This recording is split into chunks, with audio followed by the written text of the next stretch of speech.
My preparation for a Sunday talk usually starts about 24 hours after the previous Sunday, and I start paying attention to what's going on. And my wife and I were going out to Langley the other day and saw a bumper sticker that I laughed out loud at that was pretty humorous. It read, "Sometimes I wake up grumpy, and sometimes I just let him sleep."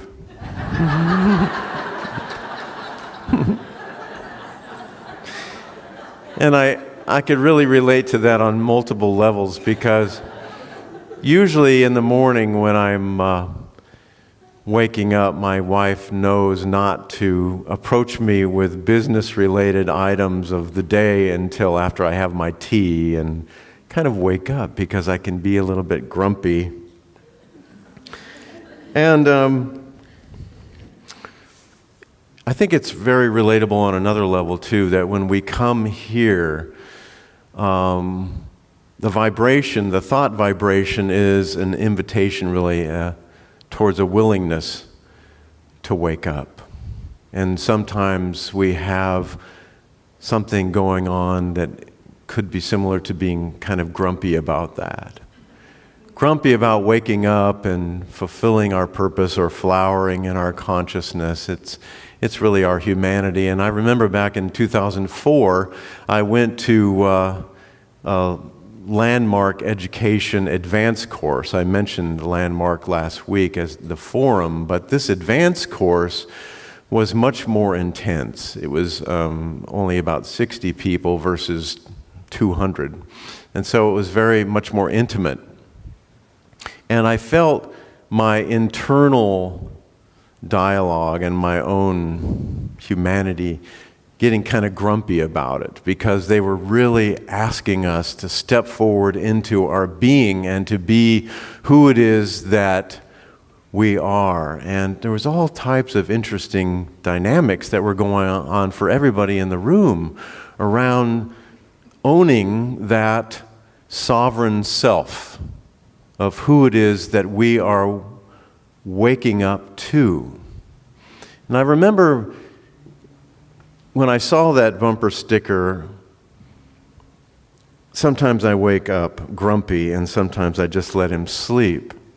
I remember when I was 6 or 7 years old going to the Crest Theater in Sacramento, California with my parents and seeing Snow White and the Seven Dwarfs.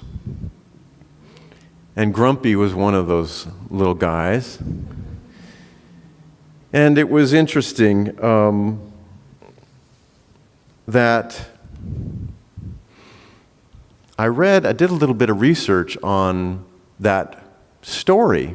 And I always thought that it was a Disney story, because in 1937 there was a movie that was made about Snow White and the Seven Dwarfs, but it actually goes back to 1812. And the Brothers Grimm wrote that story. And I'm always fascinated by how deeper knowledge will come in to the mind and heart of humanity, even when, say, for instance, in 1812 or in 1937, the willingness to talk about these things wasn't even on the radar, that the institution, so to speak, of the church and different other institutions within our humanity weren't in agreement with unveiling the deeper parts of ourselves. Dr. Carl Jung, when he related to, I don't think he analyzed the seven dwarfs, but he did talk about the subpersonalities of self. The subpersonalities.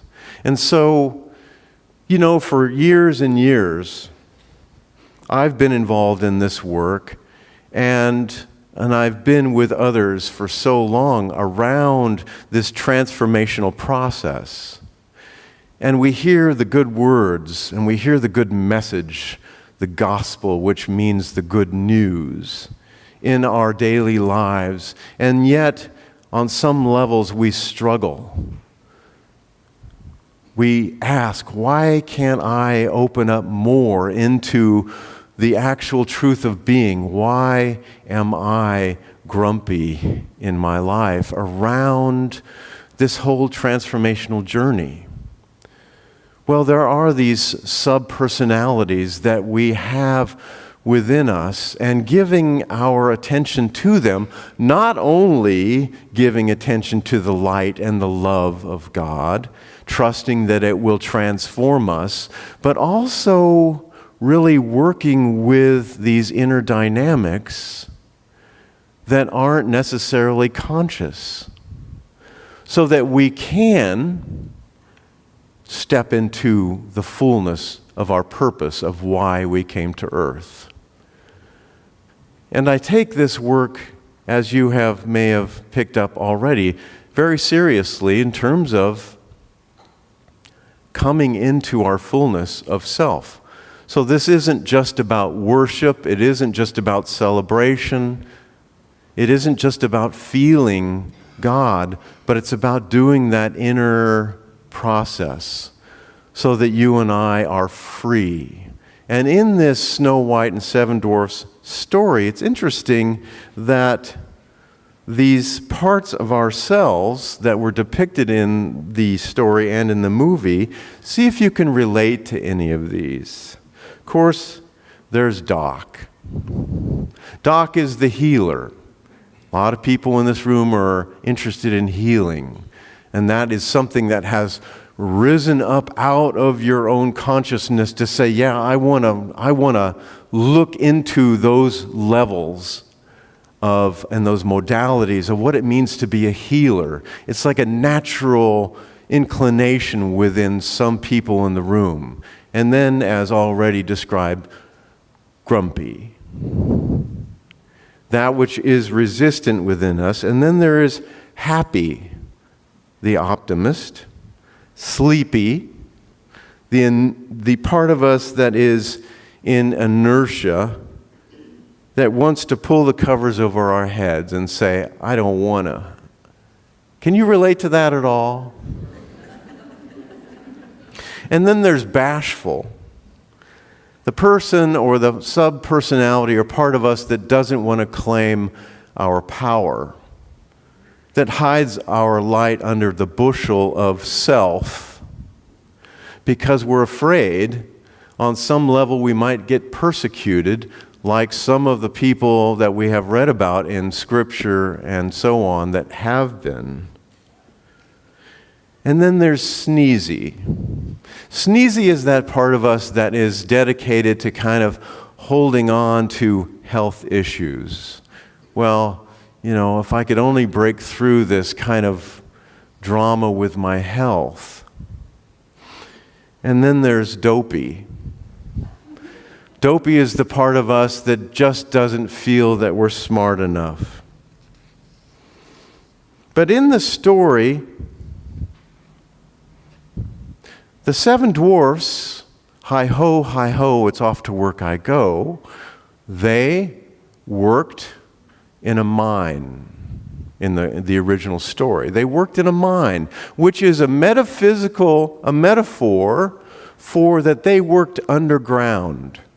They worked in that part of life that is not consciously known. They work in the unconscious. But when they came home, there was this presence in their house, Snow White. Snow White wasn't a danger. Snow White was not a problem, but they were a little bit alarmed. It's like, who's in our house? And what did she do? She set the place in order and harmony. So there is this activity that the Grimm brothers were trying to relate to us, that there is this activity of innocence that is at work within our home, our consciousness, that even though we have these aspects, these subpersonalities, there is this powerful, innocent, pure, feminine in this case, process that's going on within consciousness that brings these aspects of self into an alignment.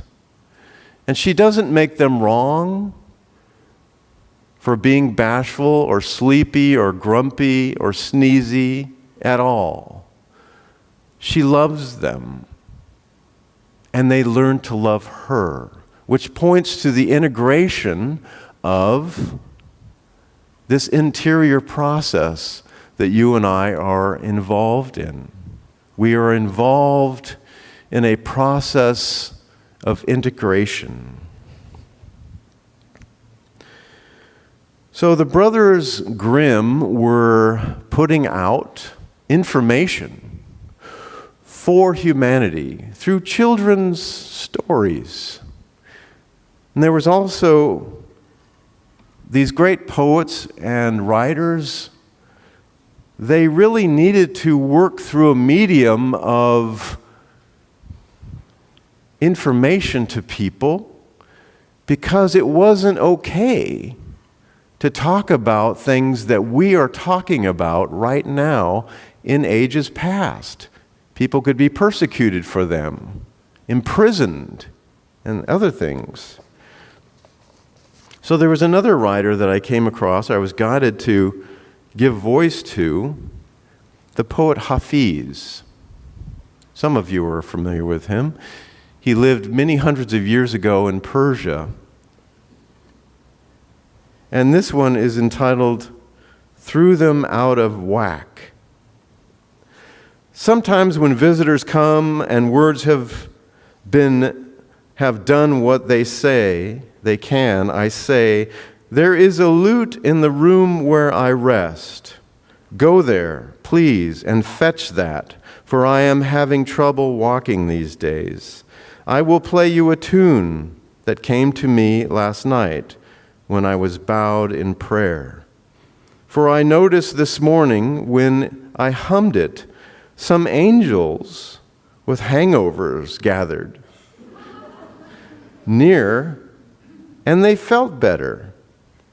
It is not that they were drinking things we do. It is that they stepped into the minds of some humans for a while, and that really threw them out of whack.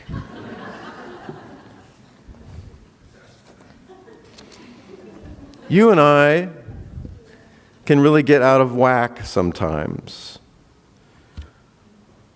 We are spiritual beings involved in a human experiment. We are dealing with all types of different energies and forces and subpersonalities within the human instrument. We are dealing with our inherited patterns from our forefathers and mothers. Earth School is an interesting process, and I feel so charged to address these things because we can talk about the love and light of God all day long. It is a wonderful subject. But if you and I are sitting in our chairs and we're dealing with a whole bunch of stuff that isn't necessarily light and love, we want to have some answers. We want to be cared for. We want to be loved and understood in our process. And so this process of waking up is an interesting one. The Buddha, who lived 2,500 years ago, I believe his birthday was just the other day. He was approached by people that were wanting to project their own Buddhahood onto him. And they said, "Are you the chosen one? Are you the one that we've been waiting for?" Because this pattern has repeated itself not only in Christianity, but in ages past, the human mind wants to project outside of itself to say, you're the one, you're the chosen one, I'm not worthy. Well, maybe that's one of those subpersonalities, the sleepy or the grumpy. But he didn't say, no, he didn't say, I'm the chosen one. He simply said what? I'm awake. I am awake. And that process was one where the story says he sat under a tree for 6 years, which may or may not have been an actual event, probably was. But what was happening?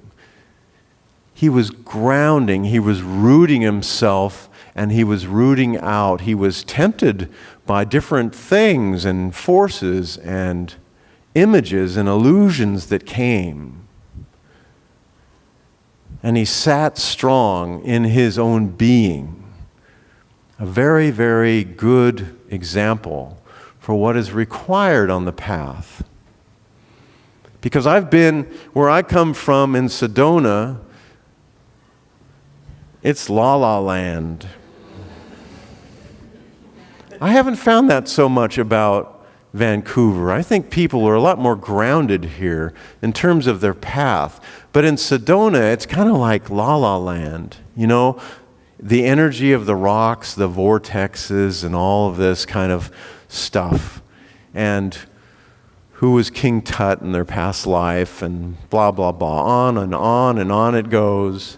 And I always remember when I was the board president in the Sedona Unity Church many years ago, I was kind of a gatekeeper because a lot of people wanted to come in and talk about UFOs and spirit beings and all this stuff. And I'm interested in those things too, but they aren't necessarily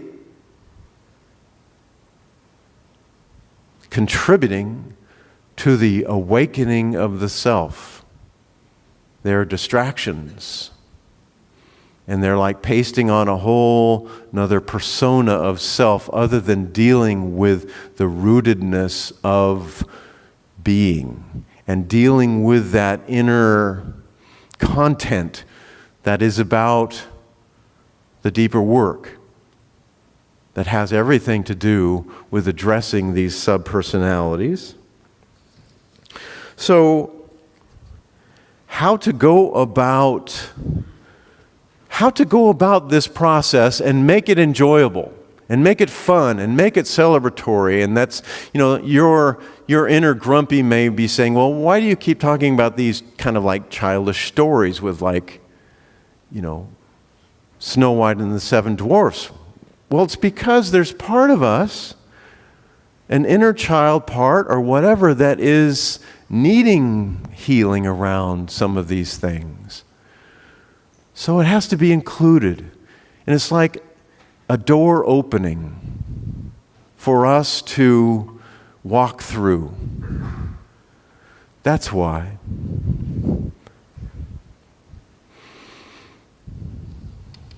Years ago, when I was in the Coast Guard,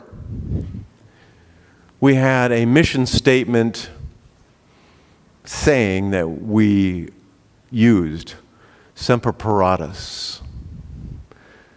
That was the mission statement logo, so to speak, of the Coast Guard. Semper Paratus means always ready, always prepared.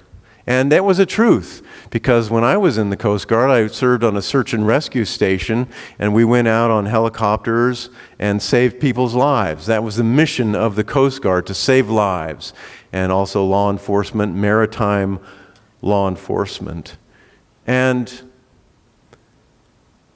in this context, I ask, how ready are we? Semper Paratus, Bonum, which means always ready, always prepared for our good. How prepared are we for our good? To cultivating a readiness and an integration with our own higher self, our deepest self. Paramahansa Yogananda, who Randy mentioned a little while ago, and I was wanting to show this film, even though I've seen it already also. He was always talking about readiness, preparedness for our good, because we never know when that good is going to show up, for shift to happen. Shift happens. And he said there are three main things on the path of our readiness. He said, read some, meditate more, and think about God all the time. This is our preparedness, for we never know when that day will come. In the Christ teachings, it says, in that day you will know that I am in my Father, and I am in you, and you are in me. In that day is any time.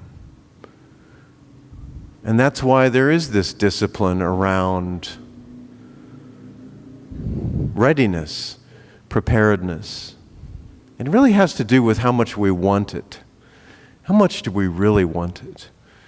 I'm reminded of a story of a Buddhist teacher, and a disciple comes up and says, will you teach me enlightenment? And the teacher takes the disciple, and they're sitting by a lake. The teacher takes him out and throws him underneath the water and holds him down there for a good long time.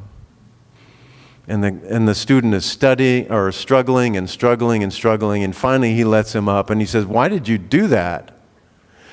And he says, when you want God as much as you needed to breathe, then we'll talk. Then we'll talk.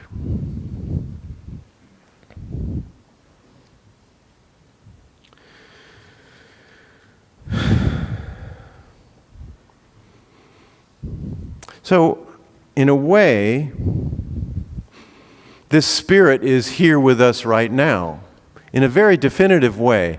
And the only thing that stands in the way of us being receptive to its subtlety, because it is a still small voice.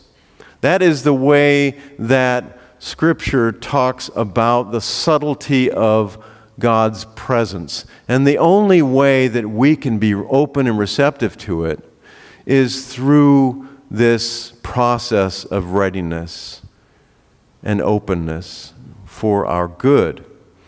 And when I work with people, a lot of the time, it's really about clearing away everything that we're not, so that we can be that container, that vessel through which the power of the Spirit can fill us.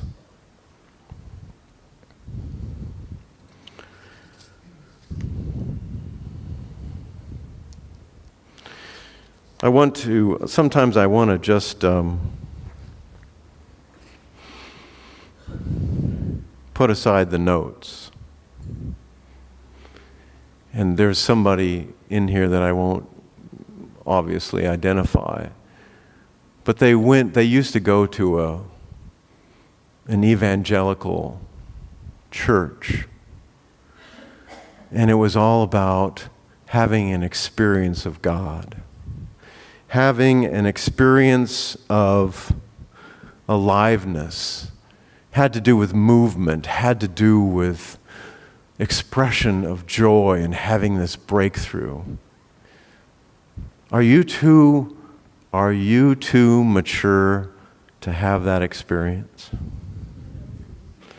I had a teacher in Unity, Tom Thorpe. He went to a charismatic church, and they were just like speaking in tongues, and they were having all these demonstrations of healing and everything. And he was just about ready to go. But then he asked himself, Tom, what are you really about? So his flower kind of closed. So we are kind of in Unity, I think, over the years that I've been involved in Unity, I've been involved for a long time with many, many churches, and we are just kind of more of a mental, intellectual kind of group. But we have a throbbing heart of love for God.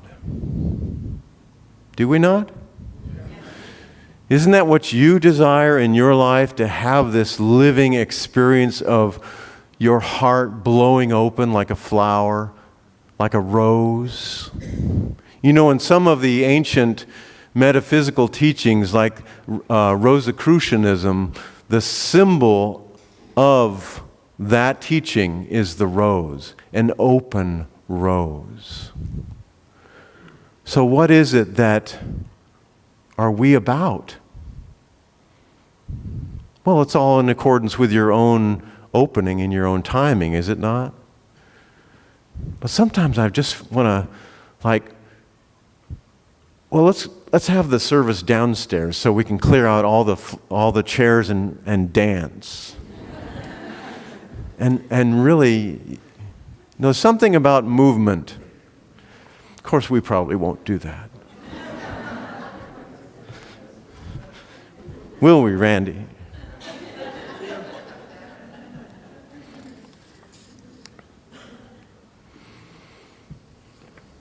Semper Paratus, Bonum, expect your good.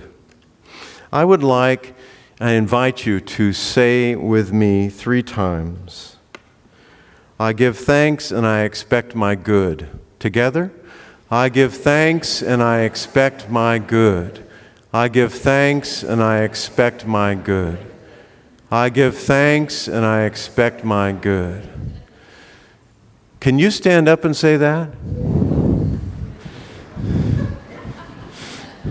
Can you wiggle your hips just a little bit? I give thanks and I accept my good. I give thanks and I expect my good. I give thanks and I expect my good. How's that feel? Let's say it again. I give thanks and I expect my good. I give thanks and I expect my good. I give thanks and I expect my good. Do you know that the universe is listening? So what is it? What is it that's keeping us from experiencing greater good? It's grumpy. It's only grumpy. The only place where spirit is not is in the grumpy mind. And this is why we say, I expect my good, and we have energy around it, because that goes into our feeling nature, and our feeling nature is the fuel. The fuel. The 3 steps of creation are thought, feeling, and intention. Thought, feeling, and intention. So if you're just sitting there halfway listening, there isn't a co-creation going on. It has to do with feeling it. And that's what people are really wanting these days. They're wanting an experience. And some people that don't even want to stand up, and that's okay if you don't want to stand up. I'm not judging that, but I'm saying that if we really want to have an experience of God, of our own God nature, it has to do with feeling. That's why Snow White was a woman.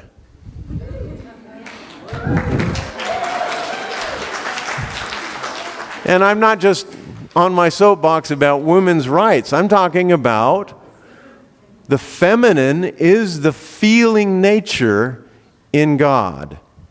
We have to stir that up, and that Snow White energy comes in and sets our house in order.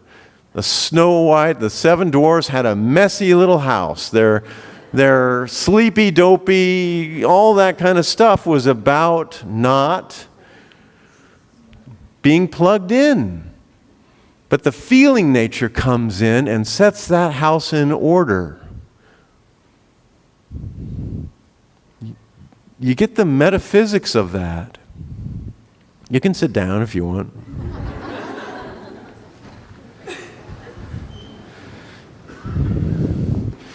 And the other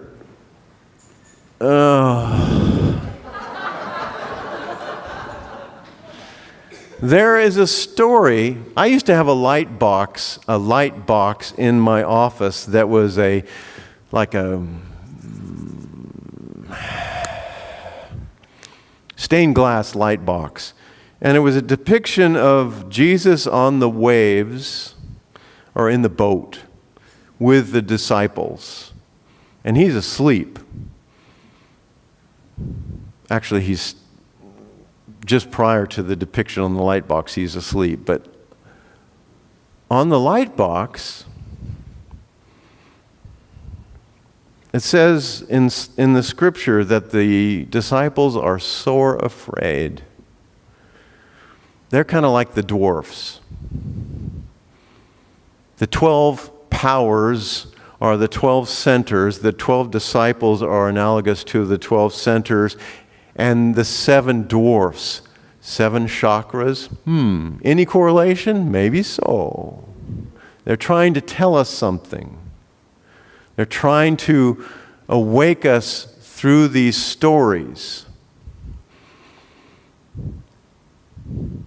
The Christ self is asleep until the disciples say, Master, Master, save us. We're about to drown in phenomena.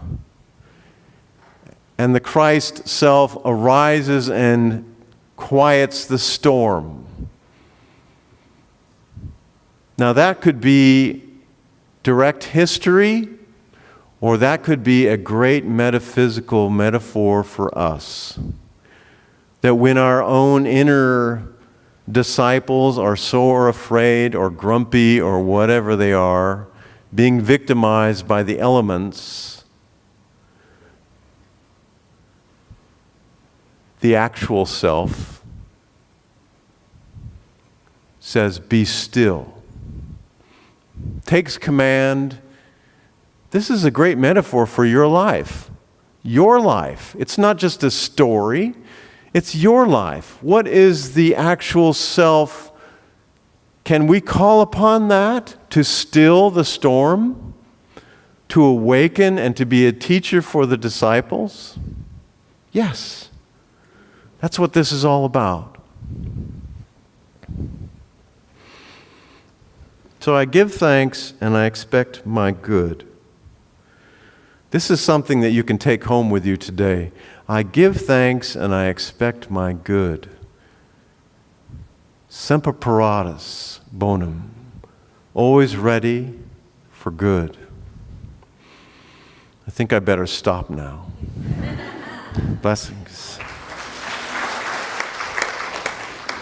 Randy came up and reminded me that statistically speaking, 6 out of 7 dwarfs are not happy.